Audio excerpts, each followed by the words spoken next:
പണ്ടൊരിക്കൽ ചോളരാജ്യത്ത് ഗജപതി എന്ന ഒരു രാജാവുണ്ടായിരുന്നു. അവർ ജനങ്ങളെ നന്നായി സംരക്ഷിച്ചിരുന്നു. എപ്പോഴും ജനങ്ങളെക്കുറിച്ചാണ് ചിന്തിച്ചിരുന്നത്.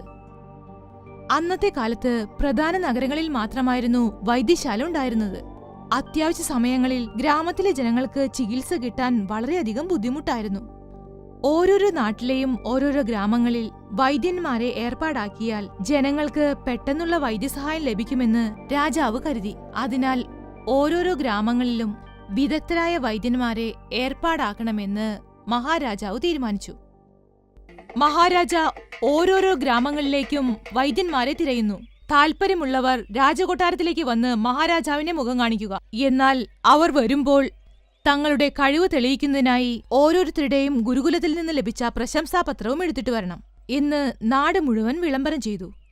ആ വിവരമറിഞ്ഞിട്ട് രാമപുരത്ത് താമസിച്ചിരുന്ന ഉപേന്ദ്ര എന്ന യുവാവ് എന്താണെങ്കിലും ശരി വൈദ്യന്റെ ജോലി വാങ്ങിയെടുക്കണം എന്നയാൾ തീരുമാനിച്ചു. എന്നാൽ ചികിത്സ ചെയ്യാനുള്ള ഒരു കഴിവും അവനുണ്ടായിരുന്നില്ല. അവൻ എന്തെങ്കിലും കുറുക്കുവഴി ഉപയോഗിച്ച് വൈദ്യനാകണമെന്ന് ആലോചിച്ചു.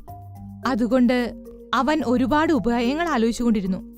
ഒരു ദിവസം ഉപേന്ദ്ര വൈദ്യശാസ്ത്ര ഗുരുവായ നാരായണന്റെ അടുത്തുപോയി, "ഗുരുവേ, നമ്മുടെ രാജാവ് വിളംബരം ചെയ്തത് നിങ്ങളും കേട്ടതല്ലേ? ഞാനൊരു വൈദ്യനാകാൻ ആഗ്രഹിക്കുന്നു. അതിനുവേണ്ടി എനിക്ക് ഒരു പ്രശംസാപത്രം എഴുതി നൽകിയാലോ?" "മോനെ, നീ ആരാണെന്ന് എനിക്കറിയില്ല. അതുമാത്രമല്ല, നീ എന്റെ അടുത്ത് വൈദ്യവും പഠിച്ചിട്ടില്ല. വൈദ്യം പഠിക്കാതെ നിനക്ക് ഞാൻ എങ്ങനെ പ്രശംസാപത്രം എഴുതി നൽകും? അങ്ങനെ കൊടുത്താൽ അത് ന്യായമായ കാര്യമല്ല. ജനങ്ങൾക്ക് അത് ആപത്താണ്. അതുകൊണ്ട് അതുപോലൊരു പ്രശംസാപത്രം ഞാൻ തരാൻ ഉദ്ദേശിക്കുന്നില്ല" എന്ന് ഉറപ്പിച്ചു പറഞ്ഞു നാരായണൻ. "നിങ്ങളത് വെറുതെ എനിക്ക് തരേണ്ടതില്ല. നിങ്ങൾ അങ്ങനെ പ്രശംസാപത്രം തരികയാണെങ്കിൽ അതിനു പകരമായി ഞാൻ പണം നൽകിക്കോളാം. എനിക്ക് കൈക്കൂലി തരുന്നോ? ഇപ്പോൾ തന്നെ രാജാവിനോട് നിന്നെപ്പറ്റി പരാതി പറയുന്നുണ്ട്" എന്ന് ദേഷ്യത്തോടെ പറഞ്ഞു നാരായണൻ. ഉടനെ ഉപേന്ദ്രൻ തന്റെ ഇടുപ്പിൽ വച്ചിരുന്ന കത്തിയെടുത്തുകൊണ്ട്, "മര്യാദയ്ക്ക് പ്രശംസാപത്രം തരുന്നുണ്ടോ ഇല്ലയോ?"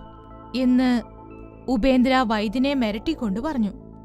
അപ്പോൾ പേടിച്ചുപോയ നാരായണൻ എന്തു വേണമെങ്കിലും അവന് നൽകാമെന്ന് സമ്മതിച്ചു. ഉപേന്ദ്രൻ എന്ന പേരിലുള്ള യുവാവ് എന്റെ അടുക്കൽ നിന്നും എല്ലാ വൈദ്യവിദ്യകളും അഭ്യസിച്ചിരിക്കുന്നു എന്നൊരു കുറിപ്പെഴുതി അവന് നൽകി. അതെടുത്തുകൊണ്ട് രാജ്യസഭയിലേക്ക് പോയി അത് അവൻ രാജാവിന്റെ കയ്യിൽ കൊടുത്തു. അത് വായിച്ച മഹാരാജാവിന് അതിലേതോ ദ്വയാർത്ഥമില്ലേ എന്ന് സംശയം തോന്നി. ഉപേന്ദ്രന്റെ വൈദ്യവിദ്യയിലുള്ള കഴിവ് പരിശോധിക്കണമെന്ന് കരുതി മഹാരാജാവ് ചില ചോദ്യങ്ങൾ ചോദിച്ചു. അതിന് ഉത്തരമറിയാതെ മിഴിച്ചു നിന്നുപോയി ഉപേന്ദ്രൻ. ഉടനെ രാജാവ് കാവൽക്കാരെ അയച്ച് നാരായണനെ വരുത്തിച്ചു. "വൈദ്യഗുരുവേ, നിങ്ങൾ ഈ യുവാവിന് പ്രശംസാപത്രം കൊടുത്തിരിക്കുന്നു. എന്നാൽ ഞാൻ ചോദിച്ച ചോദ്യങ്ങൾക്ക് ഇവൻ ഉത്തരം നൽകിയില്ല. ഇങ്ങനെയുള്ള ഒരുത്തന് നിങ്ങൾ എങ്ങനെ പ്രശംസാപത്രം നൽകി? ഇങ്ങനെ ചെയ്യുന്നത് തെറ്റാണെന്ന് നിങ്ങൾക്കറിയില്ലേ?" "ക്ഷമിക്കണം മഹാരാജാവേ, ഞാൻ കൊടുത്ത പ്രശംസാപത്രം ഒന്നുകൂടി നിങ്ങൾ വായിച്ചാലും." അപ്പോൾ മഹാരാജാവ് ആ പ്രശംസാപത്രം ഉറക്കെ വായിച്ചു. "മഹാരാജാവേ, ഉപേന്ദ്രൻ എന്ന യുവാവ് എന്റെ കൂടെ പല വർഷങ്ങളായി ശിഷ്യനായിരിക്കുന്നു. അത് മാത്രമാണ് ഞാൻ അതിലെഴുതിയത്. വൈദ്യനാകാനുള്ള യോഗ്യത അവനുണ്ടെന്ന് ഞാൻ ഒരിക്കൽ പോലും അതിലെഴുതിയിട്ടില്ല മഹാരാജൻ. അത് മാത്രമല്ല, വൈദ്യന്മാരുടെ കഴിവ് പരീക്ഷിച്ചറിഞ്ഞതിന് ശേഷം മാത്രമേ അവരെ നിയമിക്കാൻ പാടുള്ളൂ. പ്രശംസാപത്രം മാത്രം നോക്കി തീരുമാനമെടുക്കാൻ പാടില്ല. ഇക്കാര്യം നിങ്ങൾക്ക് നന്നായി അറിയാമെന്നതുകൊണ്ടാണ് ഞാൻ ഇങ്ങനെയൊരു കുറിപ്പ് എഴുതിയത്. വൈദ്യഗുരു, നിങ്ങൾ നല്ലൊരു പാഠമാണ് എന്നെ പഠിപ്പിച്ചിരിക്കുന്നത്. നിങ്ങൾക്ക് വളരെയധികം നന്ദി."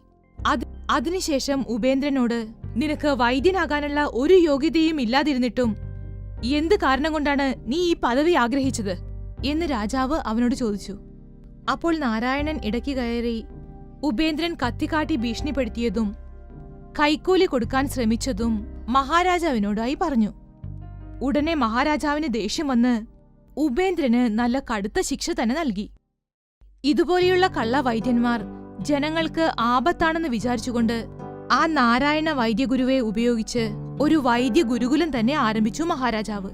അതിന് യോഗ്യരായ ആളുകളെ കണ്ടുപിടിച്ച് അവർക്ക് ശിക്ഷണവും നൽകി അതിൽ വിജയിച്ചവരെ മാത്രം ഗ്രാമങ്ങളിൽ വൈദ്യനായി നിയമിക്കാനുള്ള സ്വാതന്ത്ര്യം നാരായണൻ എന്ന വൈദ്യഗുരുവിനു കൊടുത്തു മഹാരാജാവ്.